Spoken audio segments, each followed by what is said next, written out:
اللهم صل على سيدنا محمد وعلى آل سيدنا محمد. أعوذ بالله من الشيطان الرجيم. بسم الله الرحمن الرحيم. الحمد لله رب العالمين، والصلاة والسلام على سيد المرسلين وعلى آله وصحبه أجمعين. رب اشرح لي صدري ويسر لي أمري واحلل عقدة من لساني يفقه قولي. سبحانك لا علم لنا إلا ما علمتنا إنك أنت العليم الحكيم. ولا حول ولا قوة إلا بالله العلي العظيم.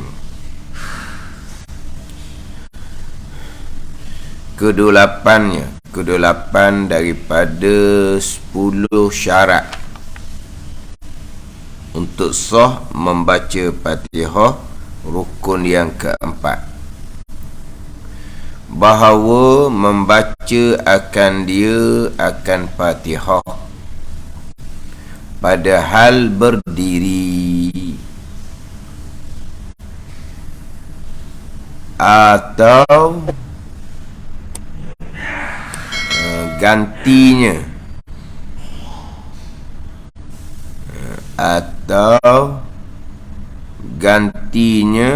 ganti Fatihah pada ketika uzu, atau ganti Fatihah pada ketika uzu. Bahawa membaca akan Fatihah pada hal berdiri atau pada akan dia, atau gantinya, atau bahawa membaca ganti Fatihah pada ketika uzur. Mana ganti Fatihah ni? Orang ni baru masuk Islam, dia tak pandai nak membaca Fatihah, maka ganti dengan bacaan ayat yang lain.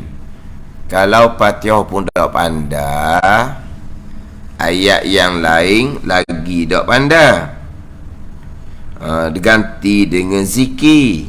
Ganti dengan zikir, itu ganti Fatihah pada ketika uzur. Bahawa membaca akan Fatihah pada hal berdiri atau ganti Fatihah pada ketika uzur. Dia gantinya di sini ni, kalau kata ganti berdiri pada ketika uzur, boleh juga. Bahawa membaca akan Fatihah pada hal berdiri atau ganti berdiri pada ketika uzur. Ganti berdiri, duduk, mengiring, melentang. Jadi membaca akan Fatihah pada hal berdiri atau ganti berdiri pada ketika uzur. Yang mana ini bicara hak berkaitan dengan sembahyang fardu. Adapun sembahyang sunat, berdiri tidak menjadi rukun. Dia walaupun tidak ada uzur apa-apa, sehat, gagah, bertenaga, tiba-tiba dalam duduk tu ditakbir, diterus kepada membaca Fatihah, sah je. Sebab sembahyang sunat berdiri tidak menjadi rukun. Kalaulah sembahyang fardu, barulah berdiri menjadi rukun pada sembahyang fardu bagi orang yang kuasa.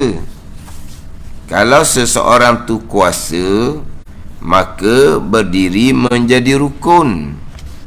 Berdiri menjadi rukun. Maka takbir sama, Fatihah sama pada ketika berdiri. Sebenarnya fardu lah ni. Sebab tu kalau kita balik kepada syarat takbiratul ihram yang 21 syarat tu lah. Syarat berkaitan yang kedua, yang 21 syarat tu, di antara syarat takbiratul ihram dan pada ketika berdiri takbir ni pada semayang fardu. Tu comel. Jadi syarat takbiratul ihram pada ketika berdiri pada semayang fardu. Nak tambah laginya bagi orang yang kuasa. Kalau nak tambah lagi, bagi orang yang kuasa. Jadi sama juga dengan syarat membaca Fatihah, bahawa membaca akan dapat pada hal berdiri pada semayang fardu bagi orang yang kuasa, yang tiada uzur. Atau gantinya, ganti berdiri pada ketika uzur. Kalau dia uzur berdiri main duduk, maka membaca Fatihah ketika main duduk. Sama juga dengan takbiratul ihram.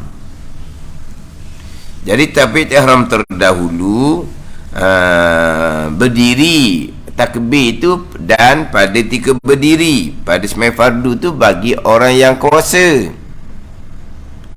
Adapun bila dia lemah main duduk, maka berdiri pun dalam keadaan duduk, baca Fatihah pun dalam keadaan duduk. Kalau kata dia uzur, duduk pun tak kuasa, dia pun semayang mengiring atas sisi kanan, takbir pun dalam mengiring, membaca Fatihah pun dalam mengiring. Ada sama je dengan takbiratul ihram. Begitu juga dengan syarat bagi membaca Fatihah. Syaratnya membaca Fatihah ketika berdiri pada semayang fardu ni bagi orang yang kuasa.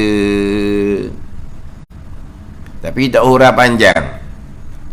Sama juga dahulu, kita urah panjang syarat takbir ihram dan pada ketika berdiri pada semayang fardu, gitu je.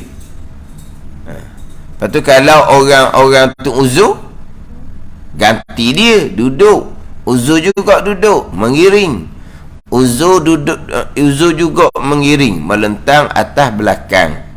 Jadi sama saja takbir dengan Fatihah. Syaratnya kalau semayang tu fardu bagi orang yang kuasa, takbir sama, membaca Fatihah sama ketika berdiri. Atau gantinya ganti berdiri pada ketika uzur dan keadaan dia tidak kuasa. Dahulu saya sudah bicara dahulu ketika membicarakan syarat takbiratul ihram tu. Syaratnya berdiri pada semayang fardu. Itu jika kuasa. Tak kuasa, main duduk dahnya. Takbir dalam duduk jugalah. Membaca Fatihah dan duduk juga. Ada orang mengajarnya dalam TV, lagi mengajar dalam TV. Dia mengajar dalam TV. Dia memang tidak kuasa, maka dia semayang duduk. Tetapi dia kata pada masa takbir wajib dia berdiri sekejap. Maknanya kena berdiri juga walaupun dia uzur pada masa takbir tu. Lepas daripada takbir sudah, barulah letak dia duduk. Dia kata gitu. Sekalipun untuk tolong pesakit ni berdiri sekejap ketika takbiratul ihram perlu kepada upah, maka wajib dia kena beri upah. Ada. Makna sekarang dia semayang duduk. Tapi tapi pada masa takbir dia wajib berdiri. Tak boleh bangun dia berdiri. Wajib kena upah orang angkat bangun berdiri untuk takbir sekejap. Lepas daripada takbir siap, barulah letak dalam keadaan duduk. Tak betul sangat-sangat.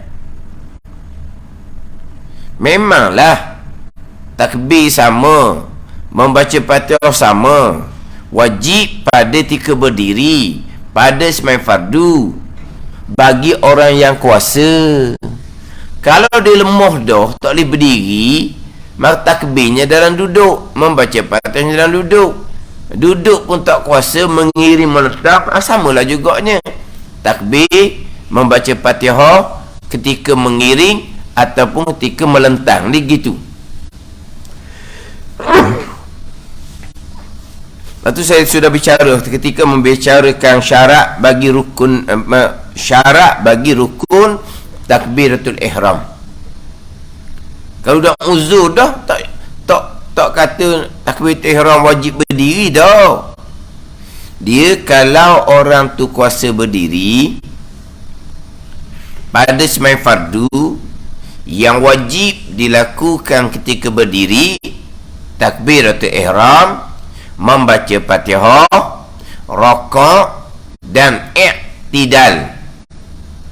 Keempat-empat rukun tu wajib dilakukan di dalam berdiri bagi sembahyang fardu bagi orang yang kuasa. Kalau capu-capunya dalam berdiri tu dia ada 5 rukun di situ. Niat dalam diri juga, takbir serta niat, Fatihah, kemudian rakaat, kemudian i'tidal. Kiranya 5 rukun ni wajib dilakukan di dalam berdiri pada sembahyang fardu bagi orang yang kuasa. Apabila dia lemah saja dia berdiri, dia sembahyang duduk, maka mula daripada takbir, niat, Fatihah, rakaat dan i'tidal dalam duduk. Uzur lagi, takbir, niat, Fatihah, rakaat, i'tidal dalam mengiring, dalam melentang. Tak ada timbul lah kata uzur macam mana pun untuk takbiratul ihram wajib berdiri. Dah. Di takbiratul ihram rukun lain, berdiri rukun lain, sebagaimana Fatihah rukun lain. Kuasa berdiri pada sembahyang fardu wajib berdiri, maka takbir sampai i'tidal dalam berdiri. Dia tak kuasa berdiri, tu rukun yang lain tu. Dia tak kuasa berdiri, dia pun sembahyang duduk sebab dia tak kuasa berdiri, maka daripada takbir sampai ke i'tidal wajib dilakukan dalam keadaan duduk. Gitu je. Tiba-tiba dia asingkan berdiri dengan rukun yang lain, dia letak sekali berdiri dengan takbiratul ihram. Makna orang uzur, orang sakit sekalipun wajib tolong akad dia berdiri. Dia takbir dalam berdiri, barulah letak dalam keadaan duduk. Ni dalam TV ni, bukan ngajar majlis surau. Kata pun orang noh gitu. Dia ingat kena angkat orang sakit ni macam mana, nak angkat dia berdiri tu lah. Dia ingat macam mana. Orang sakit ni kadang-kadang gemuk, dia makan sedap, lelah kita angkat, nak peluk dia dari belakang untuk ditakbir dalam diri tu. Kadang-kadang orang sakit ni dia makan tak selera mana, dia kukring, ringan lah nak angkat. Tapi jangan salah-salah peluk terlebih kuat, boleh kata patah tulang rusuk dia. Sehingga kan wajib upah untuk angkat kepada berdiri sekejap untuk takbiratul ihram, baru letak semula. Dah. Memang takbiratul ihram wajib, syarat dia dah pada ketika berdiri pada sembahyang fardu bagi orang yang kuasa. Sama dengan kita bicara sekarang berkaitan dengan membaca Fatihah pun sama. Syaratnya bahawa membaca akan Fatihah pada hal berdiri,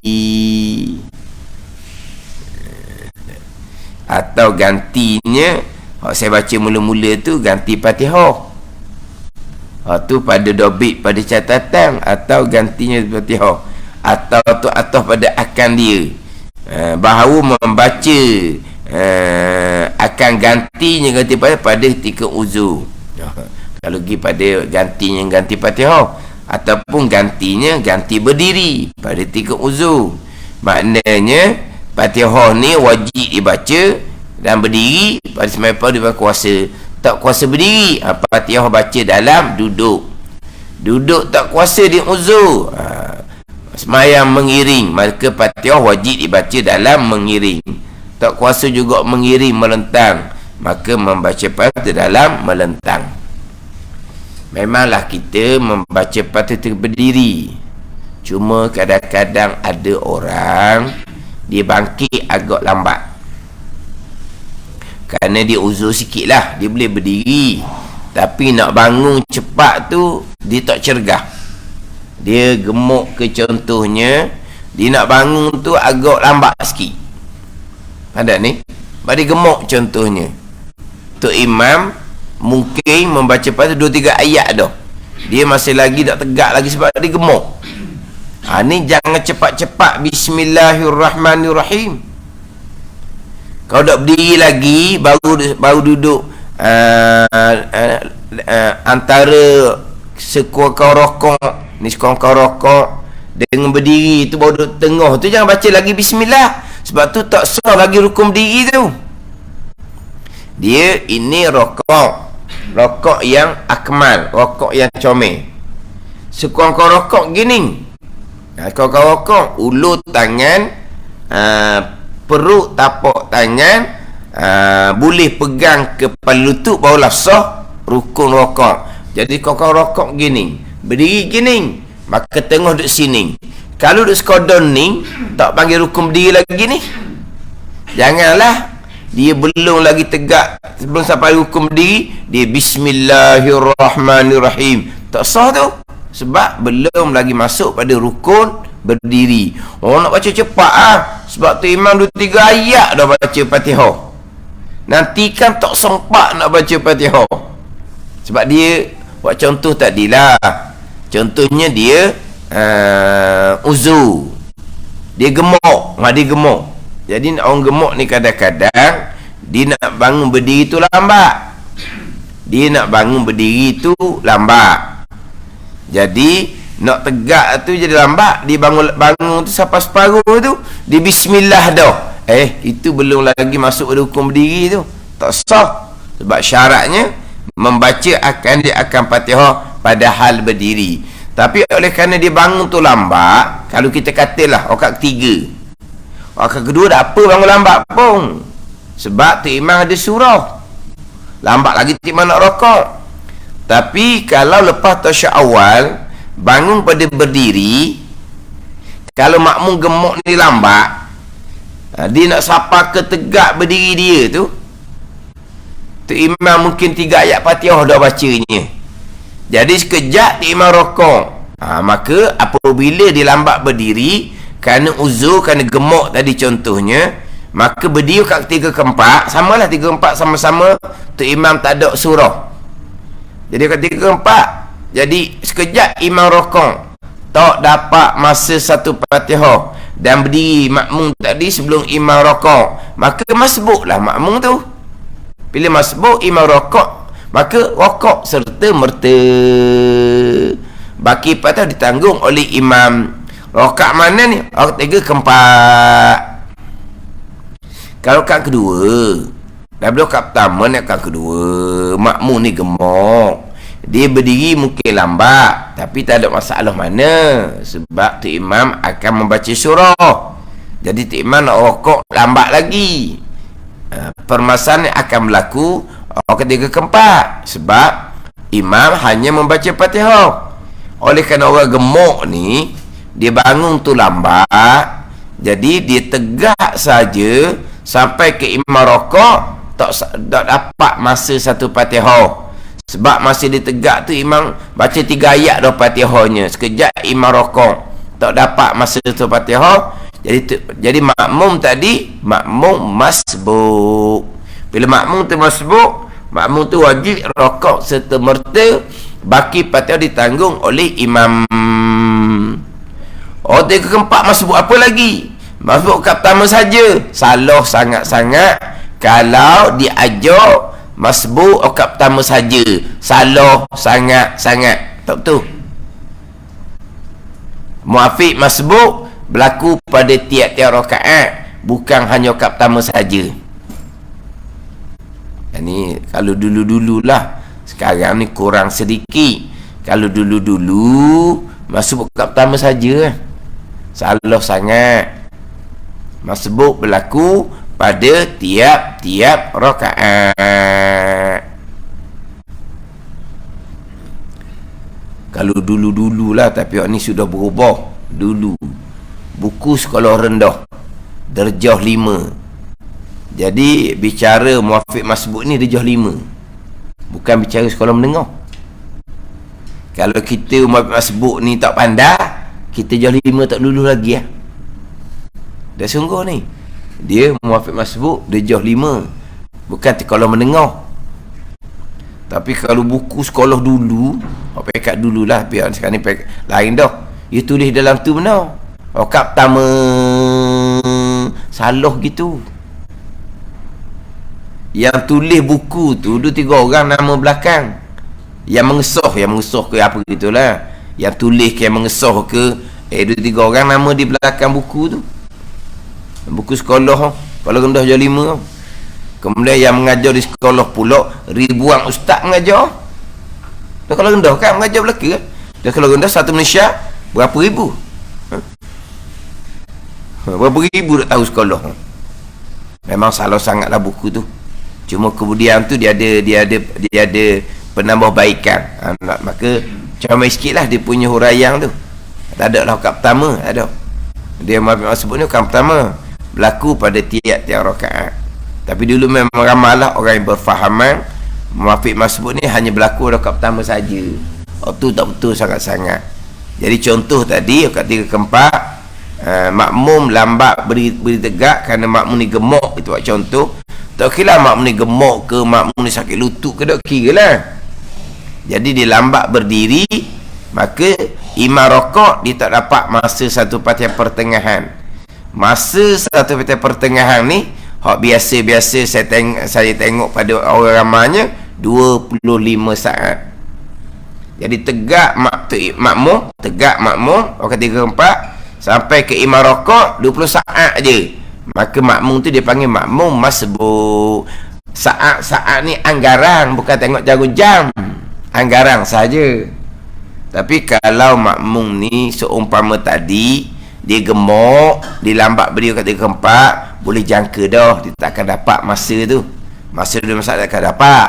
Sekejap imam rakaat masbuk, maka wajib rakaat serta merta. Baki Fatihah makmum tadi ditanggung oleh imam. Tapi yang kita nak bicara di sini, walaupun dia bangun tu lambat, jangan cepat-cepat nak bismillahirrahmanirrahim. Takut ketinggalan dengan imam ni. Sebab kalau dia belum sampai dengan 2 rukun berdiri, maknanya dia masih lagi tunduk, lagi belum tegak berdiri. Dia kira antara sekongkang rakaat dengan berdiri ni sama tengah, maka belum lagi masuk pada rukun berdiri. Kalau masih duduk gitu bismillah dah, maka tak sah Fatihah dia. Sebab Fatihah wajib dibaca pada ketika berdiri. Oh ni boleh berlaku lah, takut dia takut ketinggalan pun tak apalah. Sekejap imam rakaat 3 ke 4 tak dapat masa satu Fatihah, tak ada masalah. Jadi masbuk rakaat je lah, imam tanggung baki Fatihah.